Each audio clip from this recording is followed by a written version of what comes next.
chers mélomanes, bienvenue sur la chaîne Méloman News. Vous vous souvenez de notre dernière vidéo, cette musique rend votre cerveau plus heureux, la science l'explique. Vous avez été nombreux à me demander d'aller plus loin dans l'explication scientifique. Eh bien, aujourd'hui, nous plongeons au cœur du mystère et nous allons essayer de comprendre comment la musique classique transforme notre neurobiologie.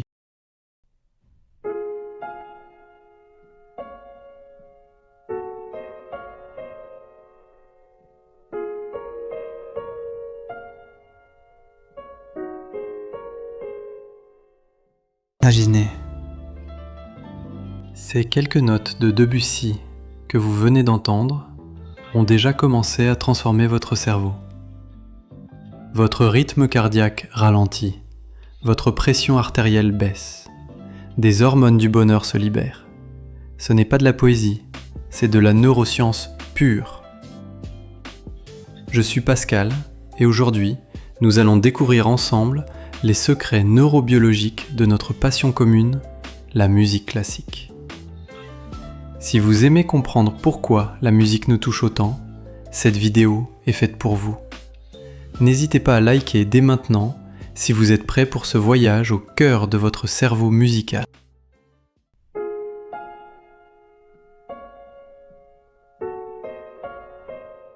La musique, ce langage universel du cerveau. Commençons par une question qui nous fascine tous, mélomanes. Pourquoi ressentons-nous les mêmes émotions face à une symphonie de Beethoven, qu'on soit né à Tokyo ou à Paris ? La réponse se trouve dans l'architecture même de notre cerveau. La musique n'est pas qu'un art, c'est un langage universel que notre cerveau décode instinctivement. Un langage qui active simultanément des dizaines de régions cérébrales. L'histoire nous donne un indice précieux. Vous connaissez sans doute l'anecdote du comte Kaiserling et de ses insomnies. Bach lui composa les fameuses variations Goldberg. Et ces mélodies endormaient effectivement le comte chaque nuit. Aujourd'hui, 300 ans plus tard, nos scanners cérébraux confirment l'intuition géniale de Bach. La musique classique déclenche des cascades neurochimiques d'une complexité stupéfiante. Mais restez avec moi, car dans le prochain chapitre, nous allons découvrir exactement quelles molécules votre cerveau fabrique quand vous écoutez du Mozart.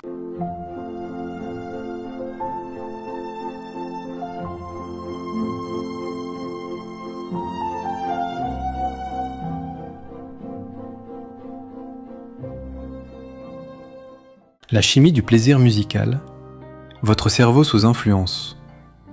La dopamine, votre dealer de bonheur naturel. Mélomane, vous connaissez tous cette sensation, ces frissons qui parcourent votre corps quand Glenn Gould attaque les premières mesures des variations Goldberg. Ce que vous ressentez, c'est une explosion de dopamine. Laura Ferreri, chercheuse à l'Université de Lyon, a fait une découverte révolutionnaire pour nous, amoureux de la musique.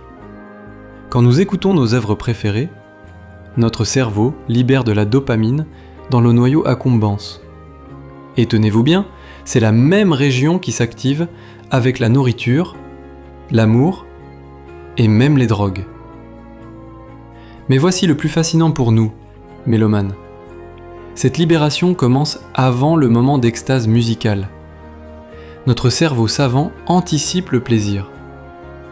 Valery Salimpour et Robert Zator, deux noms à retenir, ont découvert que deux régions distinctes s'activent, le striatum dorsal, pendant que nous attendons cette résolution harmonique, le striatum ventral, quand elle arrive enfin.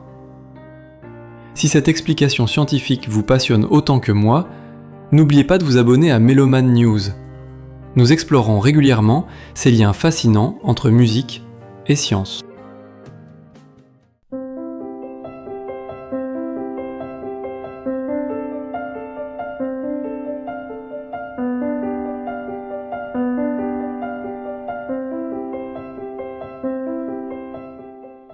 Le quatuor magique de vos hormones du bonheur.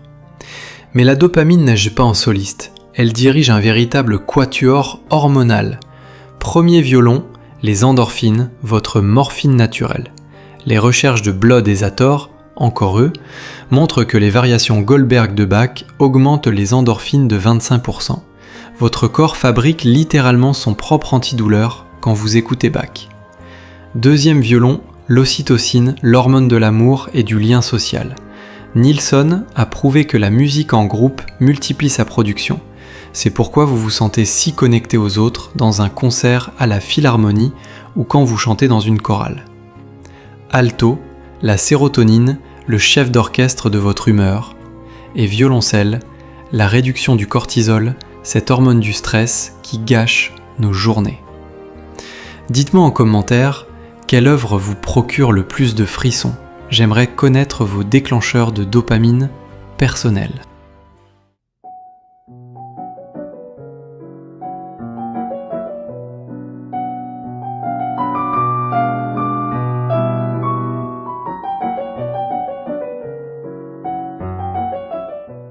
Quand la musique chasse le stress. Chanda et Levitin ont démontré quelque chose d'extraordinaire. 30 minutes d'écoute de musique classique réduisent le cortisol de 20 à 30%, l'équivalent d'un massage ou d'une séance de méditation, mais en écoutant du Chopin. Mais attendez de découvrir ce qui se passe dans votre corps pendant que vous écoutez. Le prochain chapitre va vous surprendre.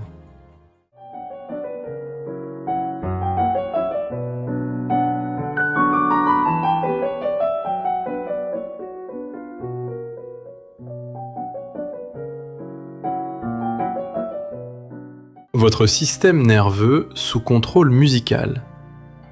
Des transformations mesurables et spectaculaires. Chers amateurs de musique classique, ce que je vais vous révéler maintenant va changer votre façon d'écouter pour toujours. Koumé et son équipe ont fait une expérience saisissante avec le clair de lune de Debussy, cette pièce que nous aimons tous.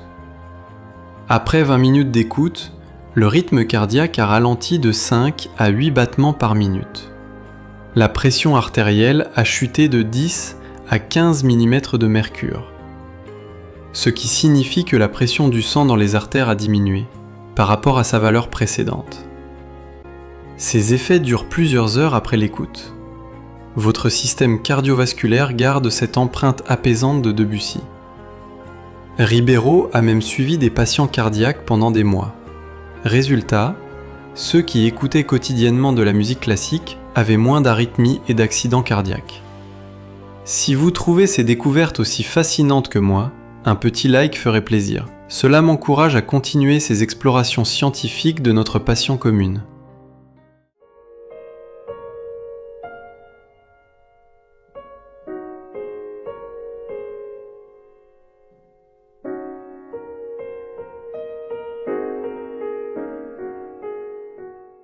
Le nerf vague, votre autoroute du calme.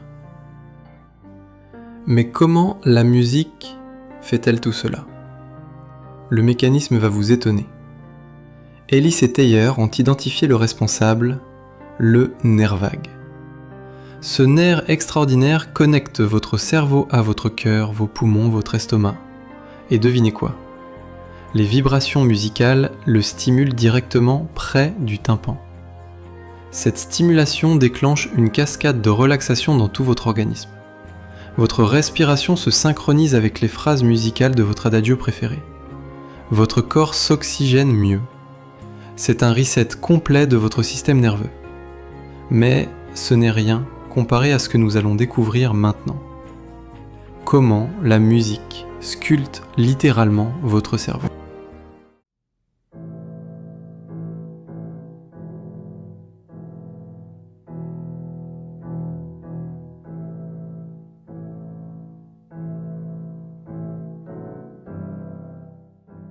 Comment la musique sculpte votre cerveau de mélomane. Mémoire et attention boostées par vos écoutes quotidiennes. Voici la découverte qui va faire plaisir à tous les parents qui regardent cette chaîne. La musique change physiquement le cerveau. Norton et son équipe ont testé l'écoute musicale régulière sur les fonctions cognitives. Tenez-vous bien, 15 à 20% d'amélioration de l'attention, de la planification et de la résolution de problèmes. Ferreri et Rodriguez-Fornels ont découvert pourquoi. La musique active l'hippocampe, le siège de votre mémoire à long terme. Résultat concret. Les étudiants qui révisent en musique retiennent 25% d'informations en plus. Alors, chers parents mélomanes abonnés à la chaîne, vous aviez raison de faire écouter du Mozart à vos enfants. Un cerveau de mélomane qui vieillit mieux. Wan et Schlaug ont mené une étude extraordinaire sur des musiciens âgés pendant 20 ans. Leur découverte va vous réjouir, à 75 ans, ils conservaient les capacités cognitives de personnes de 55 ans. James et son équipe l'ont confirmé dans leur protocole Train the Brain with Music. Le cortex auditif des mélomanes reste épais et densément connecté. Leur fonction exécutive résiste au temps. C'est bien au-delà de l'effet Mozart dont on parlait dans les années 90. La réalité est beaucoup plus puissante et durable. La musique maintient la production de BDNF, cette protéine qui stimule la croissance neuronale. Un véritable élixir de jouvence pour votre cerveau de mélomane. Si vous avez plus de 50 ans et que vous regardez cette vidéo, dites-moi en commentaire depuis combien d'années vous écoutez de la musique classique. J'adorerais connaître vos témoignages. Un antidouleur naturel, révolutionnaire. Garza Villarreal a découvert comment nos œuvres préférées soulagent la douleur. La musique active un mécanisme de distraction corticale. Votre cerveau ne peut pas traiter tous les signaux en même temps. La musique détourne votre attention des signaux douloureux. L'effet sur le cortex cingulaire antérieur est spectaculaire. 40% de réduction. Les services de soins palliatifs réduisent maintenant de 30% les antidouleurs grâce à la musicothérapie. Sans aucun effet secondaire. Mais vous me direz, tout cela c'est bien beau, mais où sont les preuves ? C'est exactement ce que nous allons voir maintenant.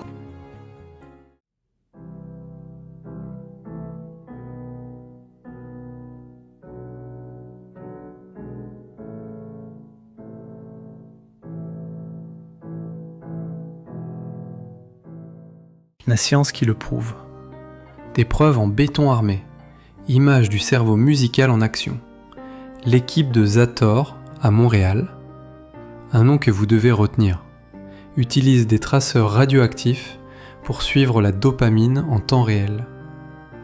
Leurs images, publiées dans la prestigieuse revue Nature Neuroscience, montrent clairement l'explosion de dopamine pendant l'écoute musicale. Kolch a utilisé l'électroencéphalographie pour observer nos ondes cérébrales. La musique classique augmente les ondes alpha, ces fréquences qui caractérisent la relaxation active et la créativité. C'est pour cela que beaucoup d'entre vous me disent être plus créatifs après avoir écouté de la musique classique. Essai clinique qui change tout.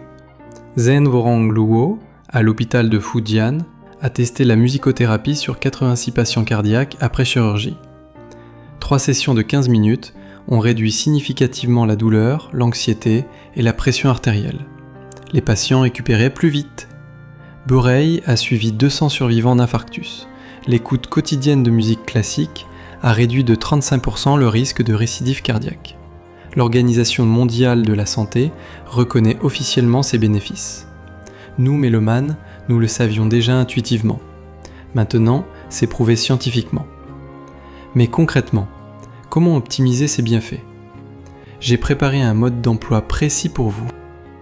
Mode d'emploi pour votre bien-être de mélomane. La posologie parfaite pour votre cerveau. Chers abonnés de Méloman News, voici l'information que vous attendiez. Durée optimale, 15 à 30 minutes. En dessous, c'est insuffisant. Au-dessus, votre cerveau sature. Fréquence idéale, une session quotidienne. Cette régularité entretient les modifications neuroplastiques. Conditions d'écoute, un environnement calme et une attention soutenue. L'écoute en arrière-plan reste bénéfique, mais moins puissante. Votre prescription musicale personnalisée. Attention, toutes les musiques classiques ne se valent pas pour votre cerveau. Pour stimuler vos neurones, le Printemps de Vivaldi ou la Symphonie numéro 40 de Mozart. Leur rythme soutenu, 120-140 BPM, synchronise votre activité cérébrale sur un mode alerte. Pour vous relaxer, le clair de lune de Debussy, les gymnopédies de Satie ou l'adagio de Barber. Leur tempo lent, 60-80 BPM, ralentit naturellement votre rythme cardiaque. Pour récupérer après un stress, les variations Goldberg de Bach ou les nocturnes de Chopin. Leur structure rassurante apaise votre système nerveux. Dites-moi en commentaire quelle œuvre vous choisissez pour vous détendre. Je lirai tous vos commentaires et j'y répondrai. Si vous voulez d'autres recommandations d'œuvres selon vos besoins, abonnez-vous et activez la cloche. Je prépare une série complète sur ce sujet. L'avenir de la médecine musicale. Une révolution en marche. Chers mélomanes, nous assistons à une révolution historique. La musique classique n'est plus seulement notre passion esthétique. Elle devient un outil médical validé scientifiquement. L'avenir, une prescription musicale personnalisée. Comme pour les médicaments, la posologie s'adaptera à chaque patient. Son profil génétique, ses préférences musicales, sa pathologie guideront le choix optimal. L'intelligence artificielle analysera bientôt nos réponses physiologiques en temps réel. Elle ajustera automatiquement le tempo, la tonalité, l'intensité. Cette médecine musicale 4.0 personnalisera parfaitement chaque écoute. En attendant ces innovations, vous avez déjà tout en main. 30 minutes d'écoute quotidienne suffisent à transformer votre neurobiologie. Cette prescription naturelle et gratuite vous offre santé, sérénité et longévité cognitive. La musique classique détient les clés de votre bien-être neurologique. À vous maintenant d'orchestrer votre épanouissement cérébral. Voilà, chers mélomanes, j'espère que cette plongée scientifique dans les secrets de notre passion vous a plu. Si c'est le cas, offrez-moi un like. Cela m'aide énormément à faire connaître ces découvertes extraordinaires à d'autres amoureux de la musique classique. Abonnez-vous à Méloman News et activez la cloche pour ne rater aucune de nos explorations musicales et scientifiques. Dans les commentaires, racontez-moi, quelle découverte vous a le plus surpris? Quelle œuvre vous procure le plus de frissons? Avez-vous déjà ressenti ces effets physiologiques en écoutant? Et surtout, testez dès ce soir. Choisissez votre morceau classique préféré, écoutez-le 20 minutes en pleine conscience et observez les effets sur votre corps et votre esprit. N'hésitez pas à revenir nous raconter votre expérience. La semaine prochaine, nous explorerons comment différents compositeurs activent différentes zones de votre cerveau. Spoiler, Chopin et Rachmaninoff n'agissent pas du tout de la même façon.